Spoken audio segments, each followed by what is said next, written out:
Myself doctor Charmi Shah અને હું પોતે ડાયટિશિયન અને હેલ્થ કોચ છું. અને જ્યારે કેંગન વોટરનું પ્લાન્ટ લેવાનું વિચાર્યું, એનાર્જિક કેંગન લેવાનું વિચાર્યું, એ ટાઈમે પહેલાં મને મારા હસબન્ડે અપ્રોચ કર્યું કે ચાર્મી આ રીતનું છે, આ રીતે ને એના હેલ્થ બેનિફિટ્સ ઘણા છે, તો આપણે લેવા જેવું છે, આપણે વિચાર કરીએ એની અંદર. તો મને થોડો ફર્સ્ટ ટાઈમ પર થોડો ડાઉટ હતો કે પાણી છે તો પાણીમાં આટલા પૈસા ઇન્વેસ્ટ કરવા જેવા છે, અને સેકન્ડ એ પણ છે કે એટલા હેલ્થ બેનિફિટ્સ હશે ખરા કે એટલા બધા, કારણ કે જે અમુક જે વિચારો પહેલેથી ચાલતા આવતા હતા કે પાણી કેવું પીવું જોઈએ એ રિલેટેડ મને થોડા ડાઉટ્સ હતા. પણ પછી ફાઇનલી અમે થોડું ડિસાઇડ કર્યું, ડેમો જોયું અને થોડું લાગ્યું કે ના સારું હશે, અને પછી અમે લીધું.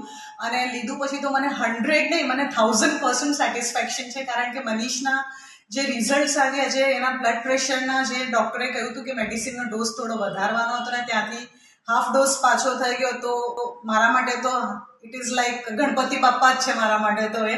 સો it is a best thing for me. અને એનાથી પણ વધારે તમે કહે ને કે આઈસિંગ ઓફ ધ કેક, તો આઈસિંગ ઓફ ધ કેકમાં એ છે એની અંદર કે જ્યારે આપણે પેસ્ટિસાઇડ્સવાળા જે આપણે વેજીટેબલ્સ ઘરે લાવીએ છીએ અને જે ધોઈએ છીએ, તો એની અંદરથી એટલું બધું પાણી નીકળે છે, ખરાબ પાણી નીકળે છે, એ જોઈને તો હવે એમ જ થઈ જાય છે કે પૈસા વસૂલ થઈ ગયા છે એની અંદર. સો થેન્ક્સ ટુ કેંગન, થેન્ક્સ ટુ એનાર્જિક.